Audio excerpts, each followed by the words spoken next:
Welcome to another edition of The Profitable Creative. I'm your host, Christian Brim, the only place on the internet where you will learn to turn your passion into a profit. I am joined today by Lance Cayko of F9 Productions. I did say that correct, F9 Productions? Yes, sir. Okay. I just had a mental blip and I'm like, was it Productions? Because that sounded like a film studio. So I just paused there for a second. So welcome, Lance. Sorry, I'm rambling. All good. Yeah, thanks for having me. The psycho part must have threw you off too a little bit. I don't blame you. Some people have a lot of trouble just going. It makes them uncomfortable. They're like, "Do I have to say it?" Well, I I mean, don't you want to asked. call you that. I'm totally fine with it. I would be called. I am called Psycho. So no relation. However. Yeah. So tell me, in your own words, how you arrived here. What's the brief synopsis of your entrepreneurial journey? Okay, I'll try to be as brief as possible then. 13 years old, I quit farming with dad and went and decided to be a carpenter. From 13 to 21, then I explored about every trade in the construction field besides mechanical, electrical, plumbing. Went to trade school to become a general contractor. Actually loved school for the first time after doing that. Because I think because I got to choose what I wanted to do, and I'm very much a type A, first child, first grandchild, leader, got to just my way or the highway for me anyway. Yes. And then applied to. I was like, well, I know how to build. This is cool, but it seems like the architect gets a client first. What if I went to architecture school? So I applied to North Dakota State, 70 miles north. Got accepted there. Again, excelled at school. Graduated top of the class. Got an internship in Boulder. Laid off 9 months later, and that's what started the trajectory of me going the serial entrepreneur route, starting my own firm. And then we started in 2010 to 2017. We kind of hit that 7-year mark, and that 7-year mark is significant if you're an entrepreneur and a business person. Most businesses fail within that 7 years. Right. So we got to year 7, and it was like my business partner and I go, we should like record this somehow. I mean. We've established ourselves in the worst time possible during the Great Recession. Yeah, very, very difficult to do, and amidst sort of also all the media and socio-cultural kind of dogma at that time, especially, and still kind of now, about being anti-capitalist, anti-entrepreneur, and it was like and a lot of it was coming from my generation, millennial sort of thing, and we were like, this could inspire people to do what we're doing. I want more entrepreneurs. I want more people taking responsibility. Yeah, you do too. I mean, and so then we started the podcast, Inside the Firm podcast, told the whole story from episode 0. We still do 2 weekly shows, one kind of like this, and then one where it's just me and my business partner on. And then I started guesting on podcasts to try to get the word out there about that and everything else we do, and then just network with people. So that's what brought me all the way here. I love it. Okay, so I'm going to ask you a question that you may or may not have considered. So the name of the podcast is The Profitable Creative. I have a certain thing in mind when I say a creative entrepreneur. What do you identify as a creative? It's obvious. I think entrepreneurship by itself actually is a creative endeavor. I've really tried to stress that to folks who, look at me as an architect, and they obviously go, "Oh yeah, you're like an artist of buildings. You must be super creative. You must be able to like sketch like crazy, and you just draw things out of your head." And we can. I mean, we're award-winning architects and all that other stuff. But as I've put on the other business hats, being a general contractor and forming a general contracting business, starting a real estate business, starting a nonprofit community garden, all of those endeavors have just proved to me that actually it's a creative being a creative, a profitable creative is not just about being a creative first. I think it's about an entrepreneur. You have to be creative at every moment. I mean, some people also ask me all the time, I get this question a lot, who want to maybe listen to our show or just network with me in some certain way. and they want to start a business. So I get a lot of people that come to me for advice like that. I have coffee and like, when's the best time to start a business? And I go, during a Great Recession or a Great Depression. And it freaks them out because Right. I mean, you wouldn't think that's the answer, and they go, why? And I go, thank you. I was hoping you would say that, because I just reflected on myself and Alex, and it was like every day we woke up broke, hungry, scared, in a corner, and going, every day we had to be creative because of that. It's kind of like taking a piece of coal and putting it under a lot of pressure on it, and then we all know what happens after that, and then it becomes a diamond. So, that's sort of my answer for the creative part of it. I love that because I think you're right in general. Things going easy or predictably maybe doesn't present challenges and therefore doesn't really produce any change, right? I think that you shouldn't be in a constant state of hair on fire. That would mean that you've got problems, but there's got to be some balance of like you're successful, but you're still pushing the envelope, right? You're trying new things. You're starting new businesses. You're branching out possibly into verticals, which it sounds like you did. But I don't think, and my experience really does say this from myself and my colleagues that, have reached a certain level of success. There's not any satisfaction in that, right? I mean, there's satisfaction in having built a business, but that fire of being an entrepreneur doesn't go away. I remember a conversation with my wife where she was asking, like, I think the question was like, how much is enough? Like, when are you going to stop? And I said, well, did Rembrandt stop painting?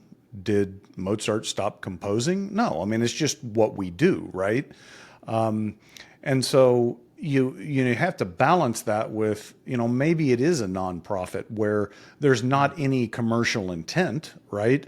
You're not trying to make money off of it, but it still feeds that entrepreneur. Yeah, you're right. We don't stop. I mean, No, look at Elon, right? He no, can't. yeah. He's just addicted to it. It's just like it's so addicting.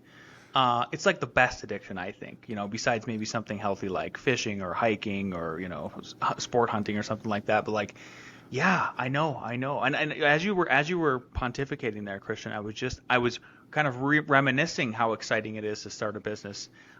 You're coming up with the logos, you're coming up with the hooks. It's scary like crossing a log on a creek. It's kind of like that, right? Where you're going teetering back and forth, but you can see the end goal, and you know how to get there. It's incredible, and I get a lot of I work in like my nonprofit, for example. I have it's mostly retired folks that are on my board, which makes sense. They have extra time and stuff like that. And one gal was a planner in a city, right? Okay. And so just very analytical, very by the book, has never stepped out of the comfort zone of, because I even asked her, and I asked her what I'm about to say. I asked her because she had so much pushback when I just instantly jumped on the opportunity to turn the garden into my own nonprofit. And I was just, there was no fear about how I knew how the legal processes worked and everything. And I go, Prue, have you ever had a business? She goes, no. And I go, you're a planner, right? She's, yep. I spent my whole life in government. And I went, oh, okay, I get it. There's just how much is what we do? We're born with it. I think there's actually a lot of it, because like my dad, who raised me, but is not my biological dad. I found, and I didn't find that out until I was 33. When I found my biological dad, when I was 33, I'm 41 now. My dad, I really had a good rich dad, poor dad, Interesting. environment. One of my favorite books. Oh yeah, of course. Yeah, I made my children read it last summer, and then they had to write a report, and I paid them to do it. It's like so critical, So the dad who raised me was not my biological father, was the poor dad. never took any risks, just worked on the farm, and God bless him for doing it. I wouldn't be here. I would not be the person I am. I probably wouldn't be talking about the garden so much. I wouldn't be that trying to Right. do urban farming if I didn't grow up on that place. Love the man. But then when I found my dad, who's my biological dad, and this was after I had several companies in place and going in that direction, I was like, it was like, oh, did I just get the DNA, the entrepreneurial DNA? He's a multimillionaire. He has all these companies in Brazil. It was like astounding to me how similar we were in the professional world without having any of that sort of contact in that kind of way and influence. But at the same time, it's interesting. I'm like, but I'm also very happy about growing up in the environment that I did with the poor dad and then being pushed in that direction of like, I hated that we had anxiety about money. And so now I carry that through, and like it really points to like one of my favorite quotes of all time. It's from a rapper, one of my favorite rappers, Kanye West. My mom and dad used to say growing up, they would tell me all the time, and it was a cope. Having money isn't everything. And I was like, oh, yeah, sure, having money isn't everything, right? Like having these Right. conversations is part of actually having everything. Having a meal with my daughter at the end of a long day is kind of have everything. Waking up and breathing, I get it, guys. But then Kanye finished it for me about 10 years ago, and he said, having money isn't everything, but not having it is. And I went, oh, that's right in my soul. Like that's why I'm also an entrepreneur, because it's for me, it's a reaction of growing up with the anxiety of not having money. And like, I want to be comfortable with what I make such that I don't have an anxiety. That's freedom. Like I'm buying myself freedom from the Yes. anxiety. Yes. And I've mentioned on this podcast, I don't recall the book, but it was it was a book on investment advice written for the layperson. And there was only one sentence that was bolded in the whole book. And I'm paraphrasing, but it basically said, you're wealthy when you don't worry about money. And that is very dependent on the individual, because someone could have $500,000 or $5,000 and not worry about money, or they could have $50 million in the bank and still worry about money. And I think part of it is being satisfied with what you have, because if you're not satisfied with what you have, it doesn't really matter how much you have, you're never going to be satisfied. But it's also about seeing the potential and not making an excuse for not pursuing what you want. Like if you want a private jet, then you can have a private jet. Are you willing to make the sacrifices to do it? But are you going to be satisfied when you get the jet? Like, is that, because you can get on that hamster wheel where you're just making more money or growing just to grow. And Yeah. Yeah. There's a baseline of happiness. And I think I used to listen to NPR a long time ago. I don't anymore. I kind of shut off all media, left, right, up, down, inside out, all the different facets. But I distinctly remember this report that NPR was talking about at one point, and this is like a 10, 15-year-old article or something like that.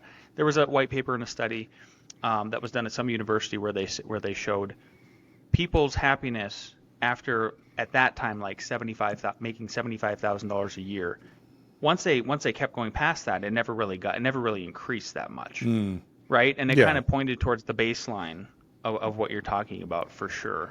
Well, and that's interesting that you say that, because to a person, people that I've spoken with that have gone on mission trips or traveled to poor countries and encountered their people that who are destitute poverty compared to us in the United States across the board, do tend to be happier, right? And I understand what that article is saying is, like, once you have your base needs, your housing, your food, all of those things covered, it does remove a lot of anxiety for sure.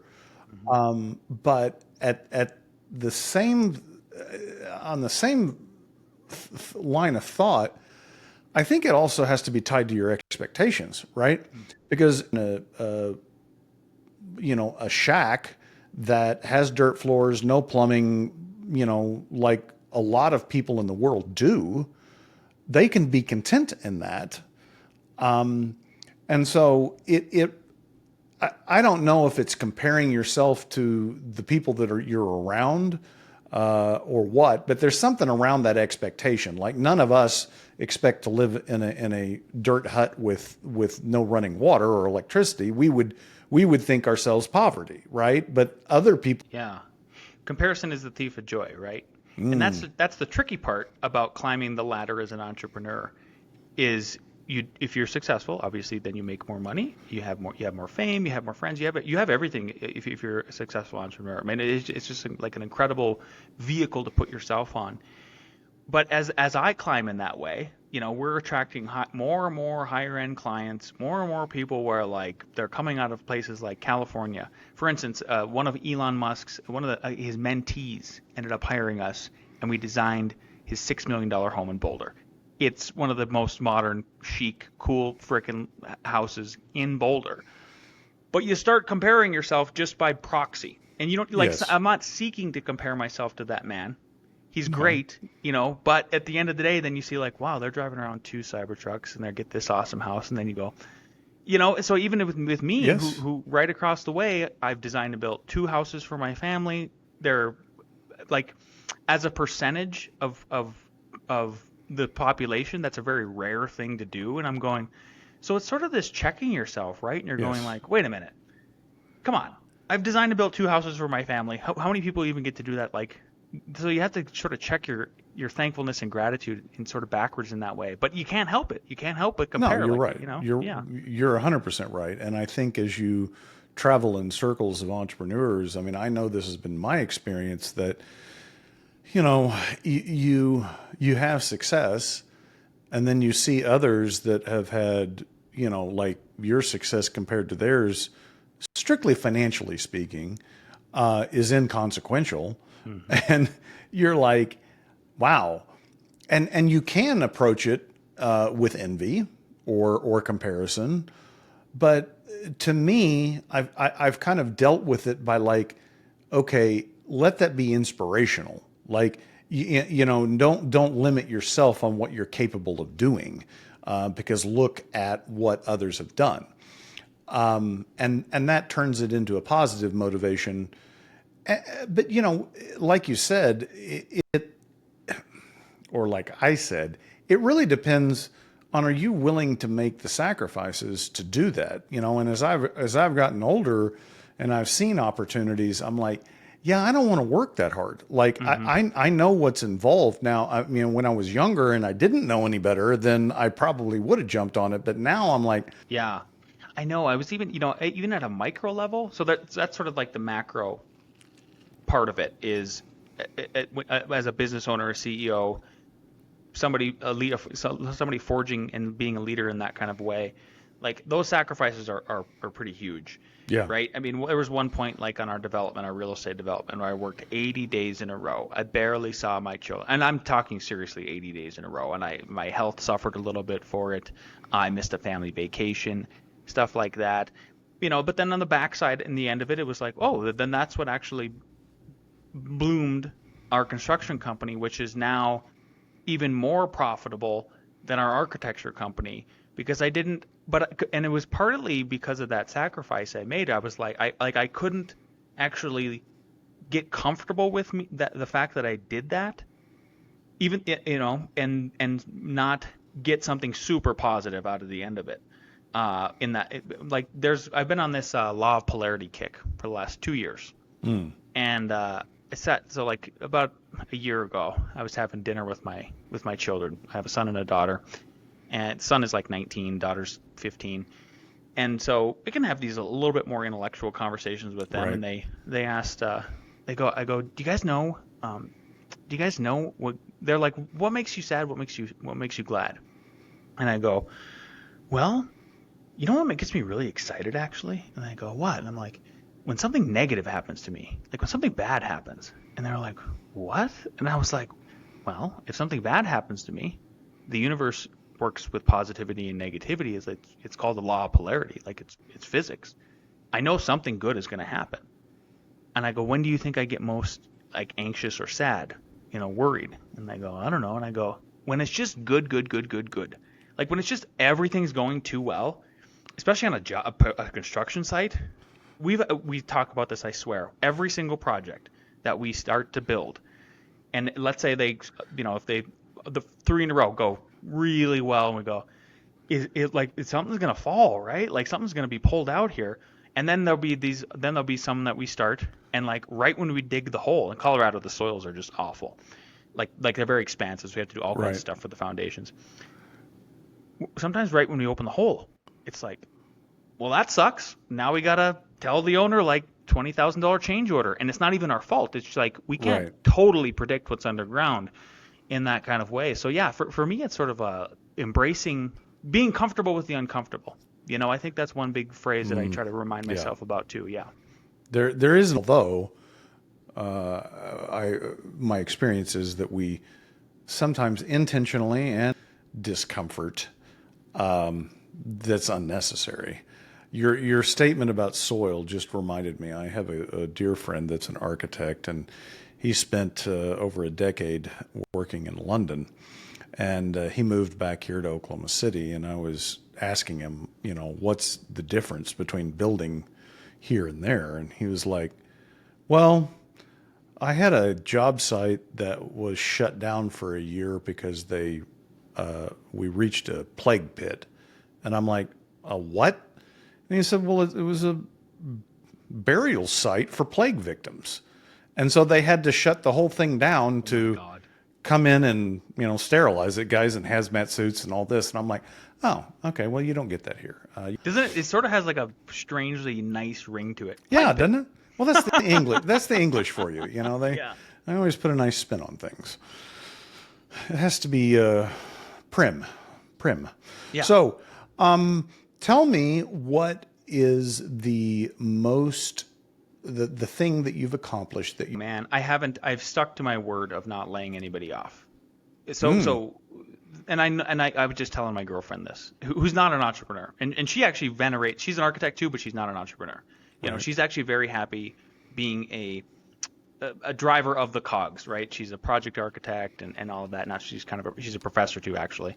But we were talking about this, and I was like, well, it's that where that comes from about not laying anybody off too comes from that negative. So like when I moved here and I got that first internship, I lasted 9 months and then I got laid off. And it was because of bad entrepreneurs. Like there was bad, and they weren't. I mean, they were architects, but they were definitely not entrepreneurs. They were just architects, and they had a business, right? I mean, it's like, and that's part of the podcast too. Is we're really trying to encourage the architect community. Like, you need to embrace being an entrepreneur. Like, come on, you're already a creative individual. So when they laid me off, I never forgot that sting. And how awful it felt and how helpless I felt. And then I called my grandma sobbing, and I went home to my wife who just had a newborn. I'm like, just after graduating at the top of our class and being thinking the whole world was set up for me to just, like, all the dominoes were there to knock it down and everything. So that has been, like, honestly my number one goal that I've been proud of, to be able to uphold for now 15 years, is I've never laid anybody off because we don't have enough work. And it ties into the sacrifice. Actually, it's me and Al making, when we first started up the business, not overpaying ourselves, sacrificing even some salary here and there, and just paying ourselves the lowest amount, and then doing, and then after that, trying to get enough profit at the end, then we kind of make it up for ourselves and pull dividends and all of that. So that's probably my proudest part of it, actually, is really creating jobs for people. Out of nowhere, because we had no contacts either when they moved here. I mean, it really was a true architectural startup. Like a lot of architects are very well networked, and that's how they do it. They're glad handing at museum events, at the AIA or whatever. We had nothing like that. We had to just forge the path. It was like pushing a boulder up a mountain every single day, but it made us so strong and so lean and so mean. Now that we're kind of primed in that way, and we have a network, and things are flowing a little bit better. And then the other way we've been doing it recently is through the serial entrepreneurism, and that is like we have a construction company, and our architects can bill against the construction company to do construction administration. It offsets how much I have to pay myself for F9, so I can, like, if I need to, at certain points, if I need to shrink that down a little bit just to help cash flow, I know I'll make it up in the construction. Like, we have an ecosystem, and that's You're the it was a react. Rockefeller. You're the Rockefeller of construction. You've got the vertical integration down. I love it. You do the development, the construction. Yeah, right. I go after that license for sure. I love what you said.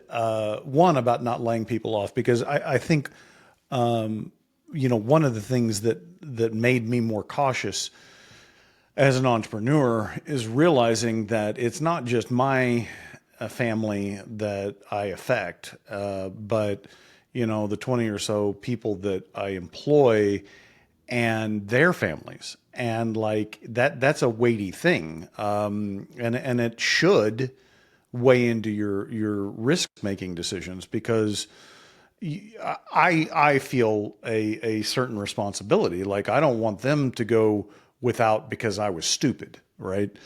The other thing I liked about what you said is, these architects that aren't businesses, and I think this can apply to any entrepreneur, because it seems that entrepreneurs start a business because they have a skill. Not always, but a big chunk of the time, and they identify with that skill. It may be a profession, it may be architecture, it may be accounting, a law, or engineer, or a coder, or whatever. Or a videographer or a cinematographer. You could identify with that first. But I cannot remember who. I think it may have been Perry Marshall that said this. He said, you have to think of yourself as an entrepreneur first with a certain set of skills. Ooh, So yeah. Lance, you're a entrepreneur with architecture. Yeah. I like every time I do one of these a podcast like this, and I guest on a show, I feel like I pull out one good phrase, and that, like one new phrase. There's been a lot of good phrases. One new good phrase, and I'm going to use that from now on. I'm an entrepreneur with architectural, carpentry, general contracting, real estate development skills. Like, that's fantastic. Yeah. Yeah, It's not mine. it's right. Yeah. Well, I'm gonna look it up. Yeah, I think you mentioned the name. Who Perry said Marshall. that. Perry He's Marshall. the E20 marketing and sales. Okay. His is an interesting story. He's my age, maybe a little older, but he was educated as an electrical engineer, and went into sales of product in the electronics space, and then just became a full-time marketer. So he's not your typical marketer. He's very analytical, and he does deep dives on fractals. Yeah, it's interesting guy. Yeah. So I think you kind of hinted at this, but I wanted to dive a little deeper into it. Yeah, the hint, right? The having money isn't everything, but not having it is. Yeah. What I was taught about money is that, and then I was raised very Catholic. I'm still very Catholic, but one of the things that that is literally, money is the root of all evil. So that's kind of true. That's kind of true. Like it's tied to it, I guess. I mean, I always try to think of can I twist that phrase to suit my brain a little bit better? And the way I think about it is like it's tied to it, but it's just money. Like, we have to have some kind of means of exchange. We can't just barter all day long. I can't trade a building for a car or stuff like Right. that. In that kind of way. So there was a big negative aura around money when I was growing up. Like, And so like no, it wasn't actually just having capital. It was the pursuit of capital I see. Okay. to get to the point where then you could have the things that you wanted without having anxiety around having the things, like over leveraging yourself. So they had some good lessons in there and something like that. It's like we were talking about credit scores the other day in the office, and my dad, it brought up the memory of my dad and his credit score, which was very good. But then as I started to have my own credit score and use it and leverage it to become a real estate developer and a real estate investor, it takes a lot of capital. It takes a lot of risk. I mean, you're just putting your butt on the line for like a million, like 3 million. Our loan is like $3 million. It's crazy. It's a large amount of money before they printed all the money in the pandemic, by the way. So now it's probably like 6 million. And he would brag to me all the time about his growing up, like, oh, I have this 820 credit score or something. And finally, maybe like 4 or 5 years ago, it came up again at like Thanksgiving or something like that. And we're like, everybody's kind of just me, my brother, and my dad like are talking about somehow credit scores. And I go, yeah, mine's like, I don't know, upper 700s or something like that. And they were like, oh, what? Ours is like 820, blah, blah, blah. And I'm like, that's because you don't use it. Like, you're not leveraging it. Isn't that kind of indicative of like life and just in general is like somewhere in the goopy gray middle is really the answer and like the magic. It's not this left, right, up, down, black, white, extreme in any other way. It's picking from those extremes and then forming this goopy gray ball that really makes sense and helps the world grow. I think, I think that the reason why most people have this anxiety around money is fear driven, right? Mm-hmm. And it's fear of, doing without. But I think that anytime you're motivated by fear, I mean, it's not that that's a bad motivator because it can motivate you to do good things. Me, fear is more closing. Like it shuts down options, keeps you from looking at possibles. Like I said, that are uber successful. The money hasn't changed who they are. I think it amplifies who they are, right? It doesn't, because you see all the stories about lottery winners and they're broke again, a year or two later why? Because they didn't change, right? They remained who they were. And I think that when it comes to being profitable as an entrepreneur, as a creative, it's really about getting comfortable with your relationship with money and being intentional about it. So many people are reactive with money because they're not being intentional about it, and they're working from some deep emotional. Yeah, absolutely. Right. It's the fear. I mean, the fear just kind of drives, especially now too, with like the hyper politics and weird environment we're in, just globally and all that kind of stuff about how it. I think you're right that it's a fear. It's like misplaced intentions because of the fear, sort of idea. Yeah. Yeah. As Yoda said, fear leads to the dark side. So you're gonna.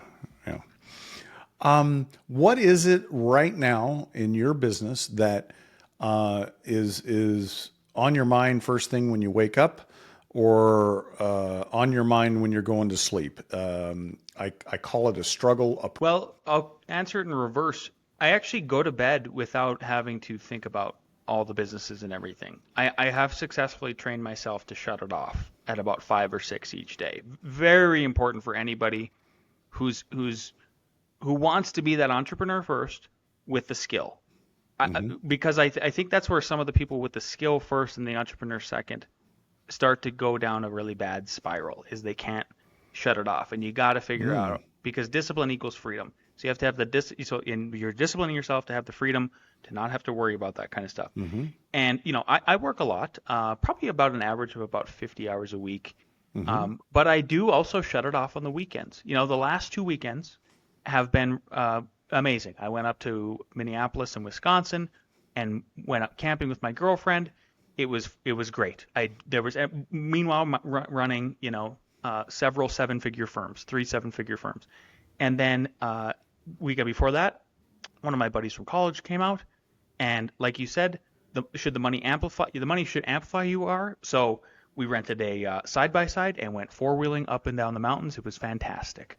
So I don't worry about that part. The waking up part though is akin to my routine. I think that's where also I think it's important for people to have a really strict routine in the mornings if they're an entrepreneur. You have to really center yourself and ground yourself and get ahead of the world. So the first 2 hours of the morning, I call them the golden hours. And they're golden, like literally, because the sunrise and everything like that. But they're golden because they're quiet. And if you if you can get ahead of everybody else, then you're controlling the day for you versus so my routine is that, I'm wake up at about 5, go down to the kitchen, big glass of water with electrolytes, put on coffee, sit down and stretch and meditate and pray the rosary. Then after that, coffee's done, and then I'm at my desk for 2 hours from 5:30 to 7:30 before I have to take my daughter to school. And those 2 hours are so absolutely critical for getting ahead with the emails and addressing maybe some that fell through the cracks between after the hours I didn't address them, 5 to 7 and stuff like that. That way I'm ahead of everybody. And then I'm also trying to do my most creative tasks in those hours, with the help of caffeine, obviously. But that's where some of the best marketing ideas, some of the best architectural designs we come up with, when it's just really still and quiet. That's how I start and usually end the day. I absolutely love that. The Perry Marshall calls that Renaissance time. He talks about having to have that space where you're not inundated with the tactical of running a business or life. He's actually was this close to going, but I decided not to, that he's doing a seminar with Richard Koch, one of the Koch brothers in Portugal. And he was talking about Richard Koch's routine. And he said he spends the first 2 to 3 hours of his day working on his 2 or 3 largest problems. And then he goes for a walk or a hike or whatever. And that allows him to, one, put his energy into the most important things, right? The things that need him to solve as opposed to others to solve.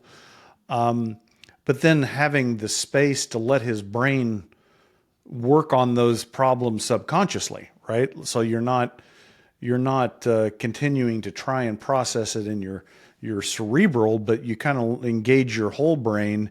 That's why people get brilliant insights in the showers, because they're in a happy place and their brain disconnects, right? But being in your routine and time, I think is awesome advice. Yeah. So I'm gonna ask one final question, and you don't have to answer it if you don't. You mentioned previous wives. How did being an entrepreneur? My first wife, it actually got a little better once I became an entrepreneur. After getting laid off, it became a little bit better because I was making more money.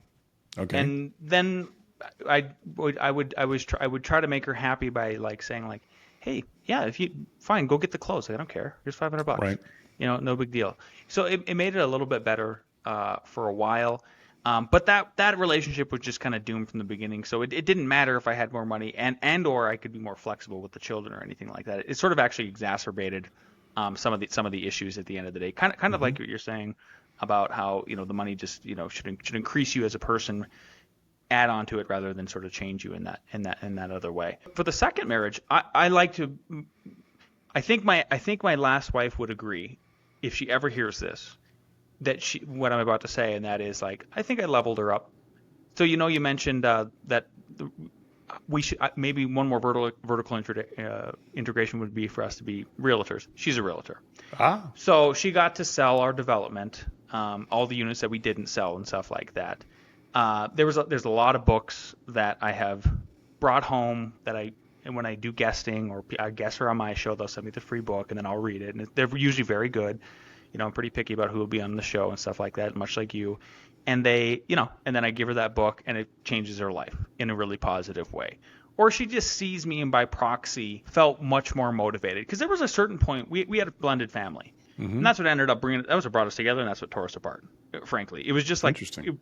The kids, I mean, they once they hit puberty and they weren't these cute little adorable kids anymore, then they didn't want to hang out with each other anymore. And before that, it was like Brady Bunch. I mean, we were just this 6-person family, which is kind of rare these days. We would go on these family trips, and the people would just come up to our table. They go like, "Your kids are so well behaved. Like, thank you." And we're like, "Oh, thank you." Stuff like that. So I think that's probably how I affected her in that way. It was mostly positive, honestly. At the end of the day, I think we leveled each other up. And then, I mean, without her, I when I was 30, because I would have been 33, yeah, 34. I didn't have the kind of capital I needed to buy the land that would enable us to design and build this custom literal Brady house. And she enabled that. But then I did all the architecture and the engineering for free because it's my family, right? And she got to live, and she still lives in that house. And now that she has increased claustrophobia, just her own stuff, it's a house that's glass, obviously. I'm an architect who likes modernism. And the house is good for her health, So I and then, since the divorce and having dated a lot actually lately over the past year, is like, I like to think even the girlfriends that I dated for a bit and then broke up, or dated for a little bit longer and broke up, had a really good positive effect on them. So, I'm just trying, like, my preferred pronouns on LinkedIn are positive reactionary, right? Which is kind of indicative of like this whole conversation of me saying like all the negative stuff. I want to positively react to that. So I think that's how it affected it. Yeah, I think I was not an entrepreneur. We did work together off and on over the time in the business, but we each fired each other multiple times. I entrepreneur, I think, and I've only really come to see this after lots of years, that we've got to be kind of difficult to live with. I mean, like, we're not your normal people. We're not as predictable. And that's got to be a strain on someone that doesn't think like that. But I appreciate your sharing your experience. Yeah, sure. Well, I mentioned LinkedIn there, and I will link in with anybody. And my name is spelled Lance, last name Cayko, Cayko. I'm the only one on LinkedIn. If you're listening to this, you want to link in with me, I will accept pretty much anybody. If you want to listen to the show, go to insidethefirmpodcast.com. You can find it on YouTube, all the usual places. And if you want to follow what we do architecture-wise, or interested in ever engaging with us on a professional level, then you can go to f9productions.com, sign up for our newsletter. We send out one per week, or one per month, and keep everybody abreast. When we started the firm, because we were such baby architects, like we weren't in firms long enough to get anything built.